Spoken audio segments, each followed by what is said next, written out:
I remember the ballroom's heavy perfume, roses, lilies, carnations, sweet to the point of suffocation.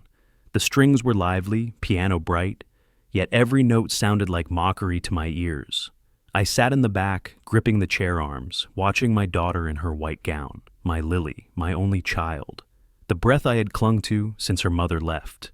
For years I'd pictured this day, her wedding, imagining the quiet pride of placing her hand in another's, but dreams don't always align with life. "Dad," she said, walking toward me with her bouquet. Her voice was soft at first, and hope stirred. Maybe she wanted me closer. Then her face set, lips pressed thin. She said it again, clearer, each word edged like glass. "Dad, please, leave." I blinked. "What?"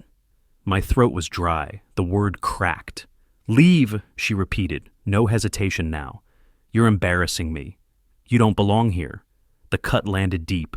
Heads turned, murmurs spread like ripples. Eyes crawled over me, some pitying, some disgusted. I tugged at my too-tight tie, sweat pooling under my collar.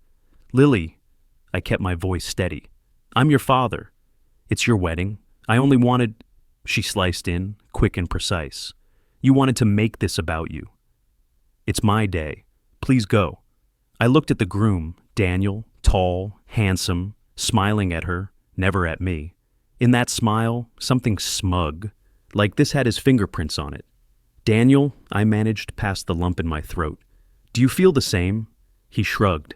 "It's Lily's day, sir, if that's what she wants."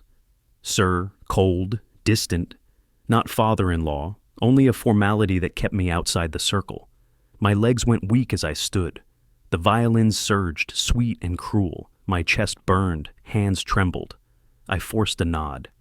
"If that's what you want—" She looked away. No hug, no goodbye. I walked down the aisle between white-draped chairs, shoes heavy on marble.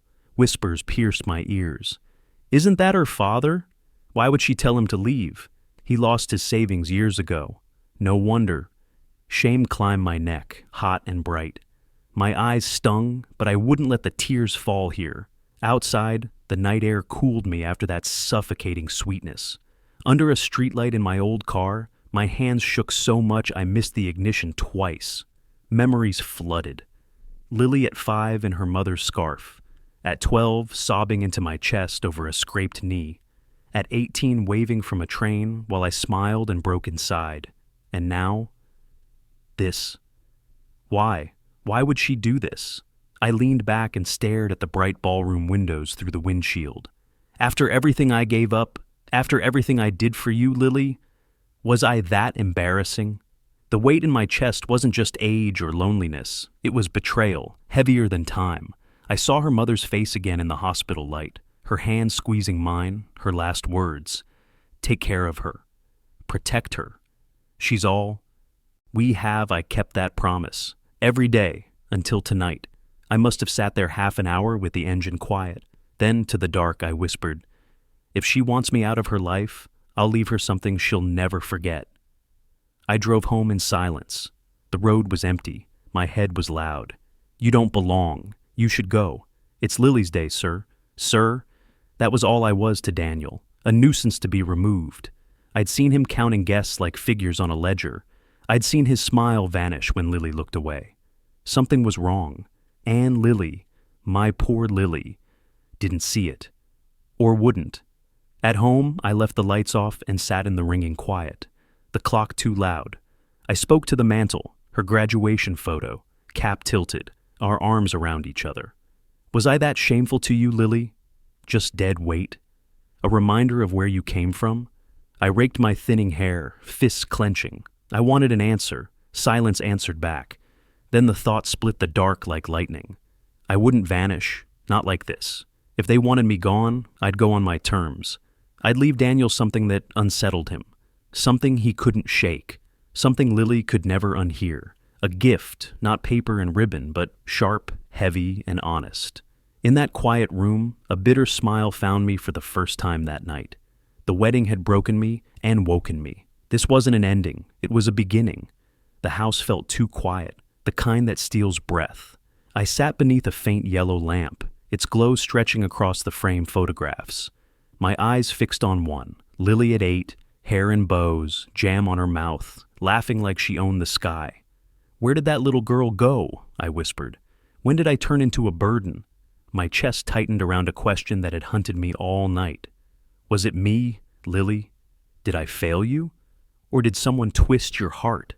The phone rang, startling me. Near midnight, I hesitated, then answered. "Uncle?" "Marcus, my sister's boy." Tension weighted his voice. "Marcus? Why so late?" I wasn't sure I should say this, but I can't keep it in. The words prickled my skin. "What?" I asked. Silence, a breath. Then, "At the rehearsal dinner, I heard Daniel laughing about you." "What do you mean?" Heat crawled into my chest. "He called you a pathetic old man. Said you'd be lucky to sit at the far end. Joked that Lily doesn't need you now that she has him." The phone shook against my ear. "You're sure?" "I swear. After tonight, what she said, I think he's the reason she's turning on you." I pressed my palm to my forehead. "So, Daniel is the poison in her ear." Marcus paused, then carefully, "Can I be honest? She's changed since him. She used to call me for advice, to laugh, to complain about life. Lately, she barely picks up. When she does, it's money, investments, status." The word money clenched my gut. "Do you think she loves him?" I asked. He sighed, broken. "I think she loves who she thinks she is around him." Memories surged. Sunday breakfast after church, butter hissing while she stirred batter with her tongue peaking in concentration. Bedtime stories with her small fingers curled around mine. "One day," she giggled, "I'll marry a prince, Papa." I had promised her mother I'd be Lily's shield until she found that prince. The man she chose, hissing poison in my shadow, was no prince. A snake in a suit, and she couldn't see him. I returned to the call. "Thank you, Marcus. You did right." "I don't want to make it worse, Uncle. You deserve the truth," he said, voice cracking. "Please don't let this break you. You're stronger than you think." I forced a hollow chuckle. "Stronger?" Tonight I felt weaker than ever, like even my own daughter wants me gone. Marcus steadied his voice. "Don't. She's blinded right now. One day she'll see." Believe that silence stretched, then his whisper, "Good night, Uncle. Call me if you need me. Good night, son." When the line died, I sat in the dim room, staring at nothing until my hand drifted to the old drawer beneath the lamp. Documents lay there, deeds, bank records, the bones of a life I had built for Lily. I spread them across the table, my chest cinched tight. On the top page, black ink carried my name, or something trying to be it. I hadn't signed it. I leaned in, breath quickening. The strokes were wrong, jagged, hesitant in places where my hand never shakes. It wasn't mine. It was a forgery. No. Oh God, no. The paper crinkled in my fist. Someone had transferred a portion of my land, her mother's last inheritance, out of my hands. "Lily, was it you or him?" I flipped through more pages, one false signature, then another. They weren't mocking me only in whispers. They were dismantling me on paper. This wasn't humiliation anymore. It was a campaign. I paced, the papers hot in my grip. Sweat beaded. The taste of iron bled from a bitten lip. If Daniel forged them, he'll pay. But if Lily helped, the thought tore me in half. If she wrote my name, the daughter I raised is gone, and what remains will have to face me. I sat again, heart pounding against my ribs, and slid the papers back carefully, fingers numbed. I spoke each word with weight. They think I'll fade. I won't. No fists, no shouting, patience. Proof. My eyes found a childhood photo. Lily frozen mid-laugh. "I kept my promise, love," I told her mother's memory. "I guarded her as long as I could. If she's taken the snake's hand, then the shield must become a blade." The lamp flickered. Night pressed on the windows. My body felt spent, but my mind had a new edge. The forged papers burned in the drawer, and clarity settled. The betrayal wasn't hers alone. It was theirs. I would follow every thread. Morning carried the last scent of rain. I slid the forged deeds into a worn envelope. It felt like carrying poison. Wet pavement mirrored the gray above as I pushed open the door at Harris and Cole. "Is Mr. Harris in?" My voice was rough and gravel. The receptionist pointed me to the corner office. Books and coffee weighted the air. Harris looked up, glasses slipping, face softening. "Old friend," he said. "Sit, you look troubled." I set the envelope down. "Harris, I need your eyes." He read long and quietly, pen tapping, pages whispering. Finally, cautious eyes met mine. "When did you sign these?" "I didn't," I said. "That's the point." He skimmed again. "So, these aren't your signatures?" I tapped the page. "I know my hand. Look at the slant. The hesitation on the ER. That's not me." He exhaled. "You're right. This is imitation, studied but imperfect. To most, it might pass. To me, and to you, it doesn't." My throat narrowed. "And the deed? Tell me it isn't what I think." Glasses adjusted, finger on a highlighted line. "Transfer of your North plot, listing Daniel Carter and Lily as joint recipients, showing you consented." The desk echoed under my palm. "I never signed away my land." Harris's tone stayed even. "I believe you. But belief won't prove it. Evidence will." I leaned in. "And if Lily wrote my name," the words scraped out, "then you'll face the hardest question a father gets," he said gently. "Can you let the law look at your child?" The room cooled. "When she was little, her L's were backward," I said. "I held her hand to straighten them. She laughed every time, and now that same hand has taken what I saved for her." Harris's voice sharpened. "Right now, whether it was Daniel or Lily matters less than stopping the damage. Build your case, quietly, collect what you need. When the picture is whole, decide how to move." He lifted a magnifier over the signature. "See the pressure at the start of letters? That's hesitation. We'll get an expert report. Proper chain of custody, timelines. Don't worry about the process. Worry about staying patient." "I should go to the police," I muttered. "Do you want her name in tomorrow's files and in the mouths of neighbors?" "Headlines don't heal families," he said. "If not the police, then what? Watch, document, build. When you're ready, choose your strike," he said. I paced to the window. Rain tapped like impatient fingers. "If they stole my peace, I'll take theirs, night after night." Harris adjusted his glasses. "Start with patience. Anger blinds. Quiet gives you leverage." At the door, he added, "One more thing. Daniel Carter," I pulled a background when Lily first mentioned him. "Instinct. He has debts." The word hit like a thrown stone. "Debts. Heavy. Banks, private lenders. I can dig if you want." My hand tightened on the frame. That was the hook. He hadn't married love. He'd married access. "Do it," I said. "Names, amounts, everything he buried." Harris nodded. "Then the weather changes." I stared at Harris, jaw tight. "Do it. Find everything, every lender's name, every lie, every buried cent." He gave a grim nod. "Then the storm begins." I stepped into the rain and let it lash my face. The suit soaked and clung, but I didn't move. I let weather baptize what fury had already forged. "If they took from me," I told the thunder, "I'll take their peace." Nights lengthened after I learned about Daniel's debts. Sleep thinned to threads. I drifted to their neighborhood, a new house with shining walls and stage flowers on the balcony rails, and watched from the car's shadow. Sometimes laughter leaked out. Lily's light but taut, Daniel's deeper, hollow, stretched too wide. Through curtains, shadows crossed glass tables. Champagne, wrapped gifts, careful performances. Cracks showed too. Late nights, he stumbled outside with a phone pressed hard to his ear, voice low and harsh. Once he kicked the fence. Once he lit a cigarette Lily once hated, and she let it pass. In the dark, I told myself the truth. He was bleeding her dry. A week later, Lily called. "Father," she said, clipped, "come for tea." "Daniel thinks it will ease the tension." The phrase stung, but I went. The first change hit at the door. The smell.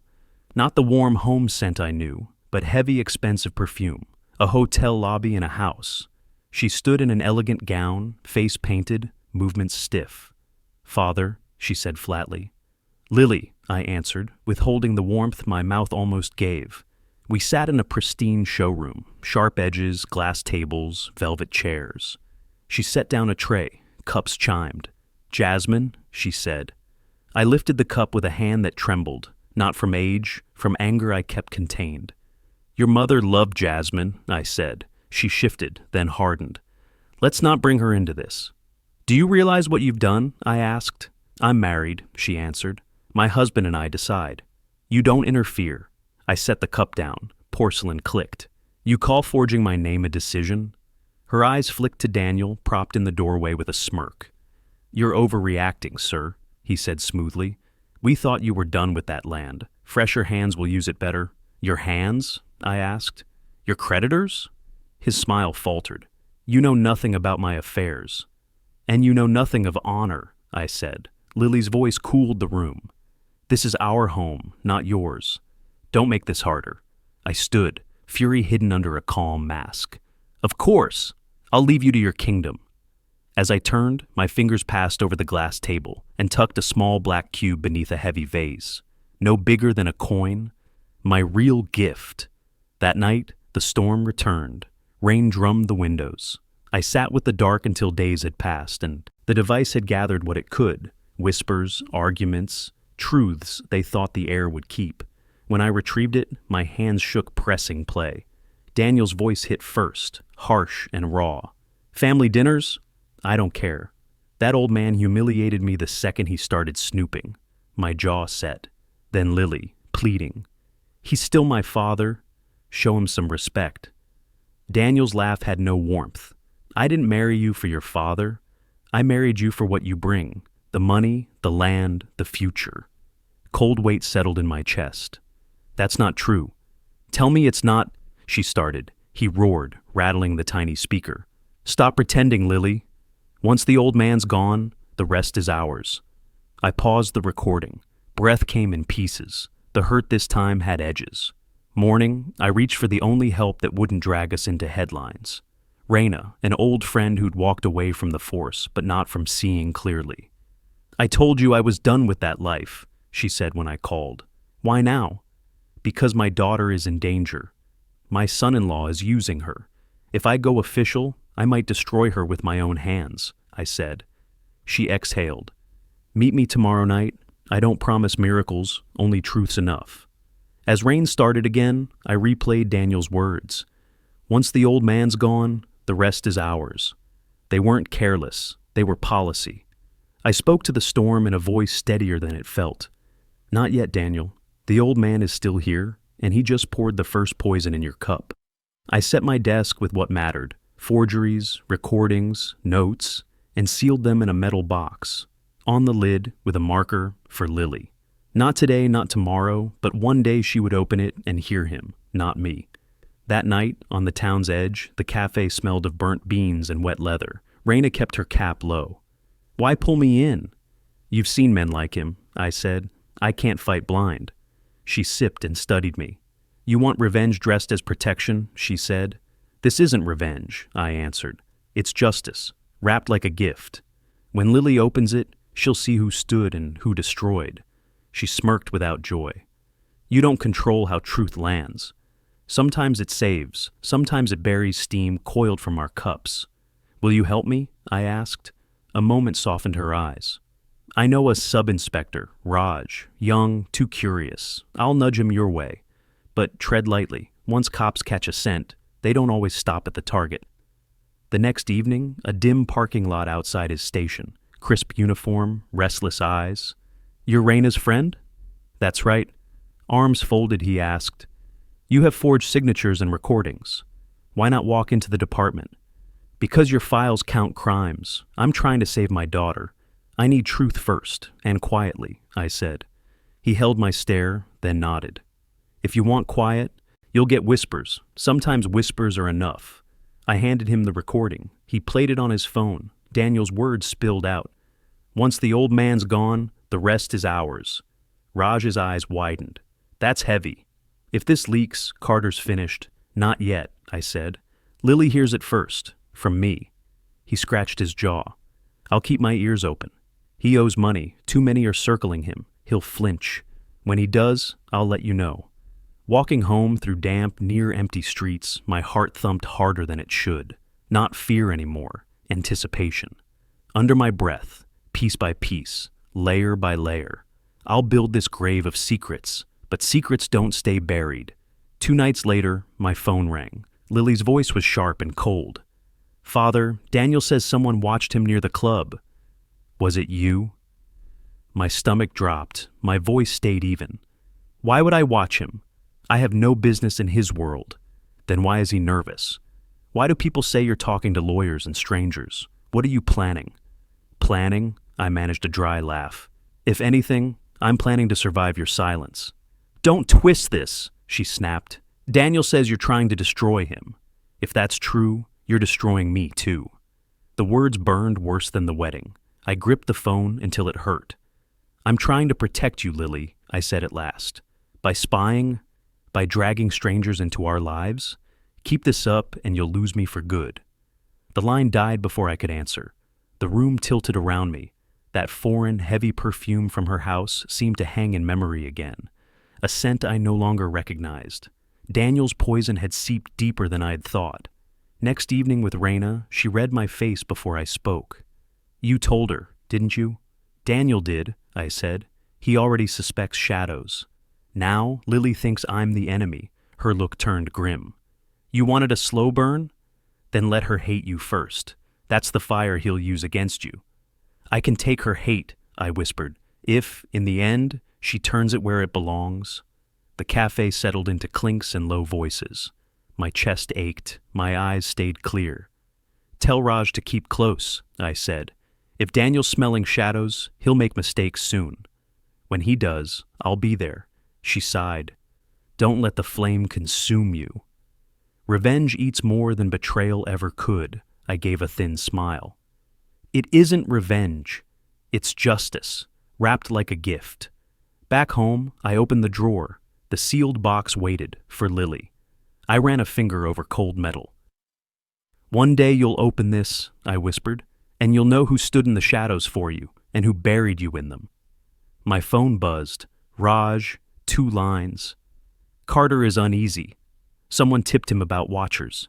Keep your guard. He's looking your way." The air thickened. The house's quiet grew. Heavier, Daniel knew. He suspected. And Lily? She'd already turned away. Weeks of silence. Weeks of suspicion folding in. Weeks of being treated like a shadow that wouldn't let go. But shadows have weight. The night my gift opened, that weight finally fell. Near midnight, the phone vibrated. Her name lit the screen. I hesitated. "Pick up or let the storm pass," I answered. Her voice trembled between breaths. "Dad? What is this?" I waited. I opened the box.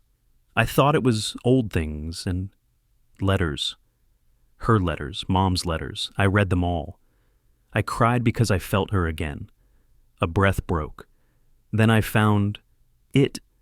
"The drive," I said softly. She sobbed. I listened.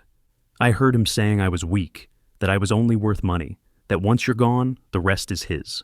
Silence held, broken only by her crying. Knowing this call would come didn't make it easier. "Why did you hide this from me?" she whispered. "Why didn't you tell me?" "Because if I spoke, I would become the liar," I said. "You needed to hear him." Another silence, softer. "What have I done?" "You gave your heart to a snake," I said. "It's not too late to take it back." Her crying sharpened until the words barely formed. "I loved him. Each time you tried to warn me, I called you bitter. I pushed you away. I told you to leave my wedding." The sound of it cut me open again. "I told you to leave. What kind of daughter does that?" My hands ached to reach across the distance, to hold the child I remembered. Not yet. "A daughter blinded," I said quietly. "The blindfold's off now." "Tell me what to do," she pleaded, small as a child. "Please, tell me how to fix this." I swallowed. "You can't fix him. Fix yourself. Start tonight." The line went quiet. Rain tapped the window like fingers. My chest was heavy, but inside that weight, something sharp burned. Vindication. The gift had opened. Gifts have sharp corners. Mine cut deep. Morning brought pounding instead of a knock. Daniel, suit wrinkled, hair wild, edges coming apart, shoved his way in. "You filthy bastard." I closed the door, heart steady. "What brings you here, son-in-law?" He pounded my desk until the wood groaned. You should have stayed out. I kept my hands clasped behind me. Should I? You forged my name, mocked me, used my daughter like a pawn, and thought I'd sit quiet? He spat as he shouted. You ruined everything. Do you even know what you've done? Yes, I said, ice calm. I opened her eyes. His eyes burned red. She called me. She cried like a fool. You poisoned her, old man. I stepped close until our breath met. No, I gave her the antidote. He shoved me hard. I struck the wall, then straightened. Age weighs the bones. Fury keeps them upright. If you think this ends here, he spat, you're wrong. Recordings don't scare me. Signatures don't scare me. I've dealt with worse than you. Men like me don't fall easy. I almost laughed. Men like you always fall the same, loud and fast. Something flickered in his eyes. Fear, quick and buried under rage, but real. He leaned in, breath hot with last night's whiskey. You have no idea who you're dealing with. I didn't look away. And you, Daniel, have no idea what kind of man you've made your enemy. We stood in a long, tight silence. Rain hammered the roof. My heart kept its drum. He broke first. This isn't over. He stormed out, door slam rattling the frames. The quiet that followed felt heavier than his threats. His cheap cologne hung in the room, invasive and sharp. I looked at the dent his fists left in my desk and said, steady as stone, No, Daniel. This is the beginning. The next move didn't wait long. Morning arrived gray and airless, a sky holding its breath.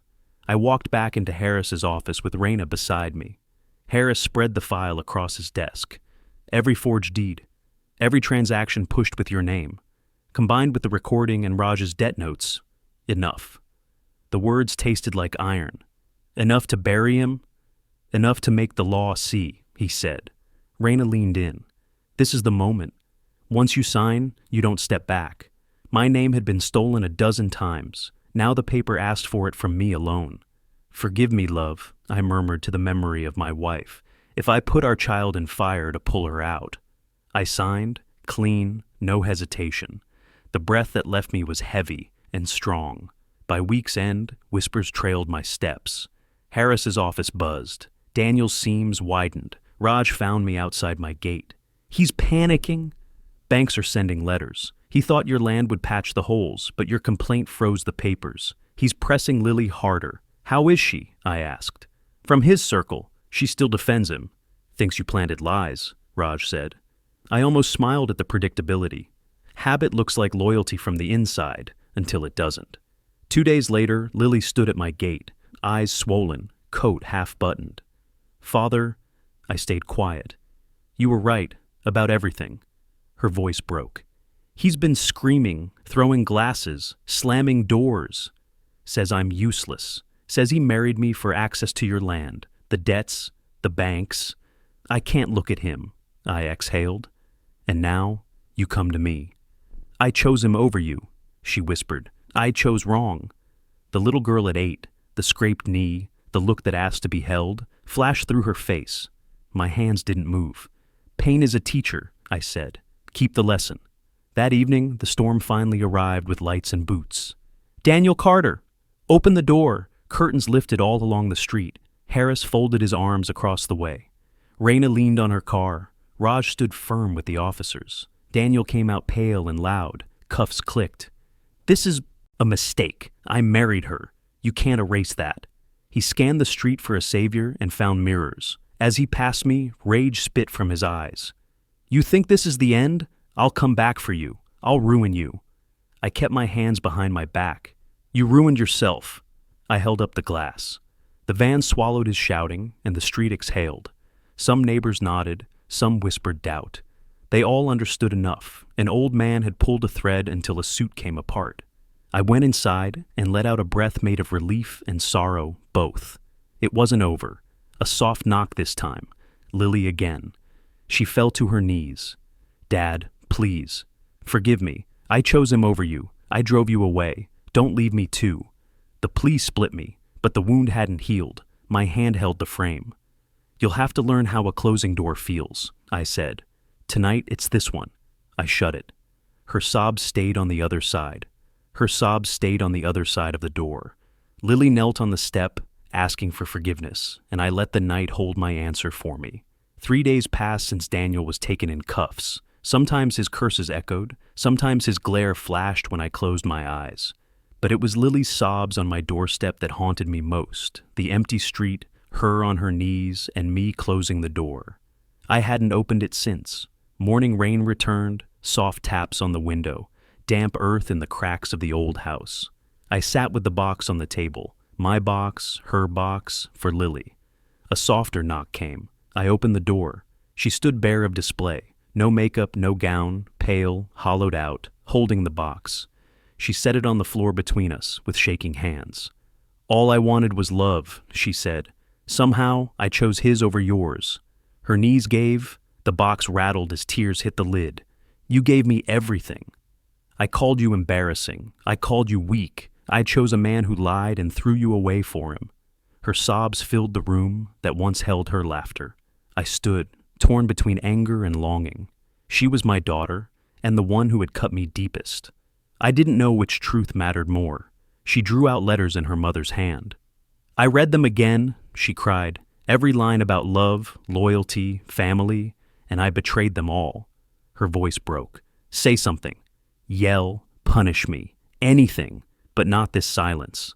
Silence was all I had to give, that wouldn't lie. She shook her head hard. "He told me you were nothing, that you had nothing." I believed him. At my wedding I buried you in shame, all because I wanted a lie to be true, and still you protected me. You left me this gift. Why? Why after what I did? I answered low and dry, "Because I promised your mother to protect you, even from yourself." Her shoulders shook. "Say you hate me," she whispered. "I deserve it. Just once." The words rose and stopped. I let the quiet stand where vengeance wanted to speak. Time thickened and then thinned. She lifted a tear-streaked face. "The gift wasn't the drive or the papers. It was the mirror. You showed me who I am. I can't live with it." The truth of that pierced sharper than Daniel's threats. I stepped closer. "Mirrors don't lie, Lily. They only reflect what stands in front of them." She bent to the floor again. "Please, tell me there's a way back. Tell me one day you'll forgive me." My mind shouted yes. My heart whispered no. I gave her nothing. My quiet became her sentence. Rain tapped harder. She clutched the box to her chest. "If silence is all you can give," she said, breaking, "I'll take it. Your silence is more honest than all his words." She rose unsteady, a face aged by weeks, not years. At the door she turned. "I'll carry this gift until I die, the truth, the silence, the weight I earned." Then she stepped into rain, leaving muddy prints behind. I returned to my chair. I watched water thread the glass as it did the night of her wedding, only now no violins mocked, no strangers whispered. Just rain and the echo of a daughter's sobs fading into distance. In the quiet, not to her but to her mother, I said, "I kept the promise. She knows the truth. It's all I had to give." If there were a camera, it would fade on Lily outside, with the box soaked against her, and on me inside, still as stone with the storm beyond. No victory, no peace, only truth.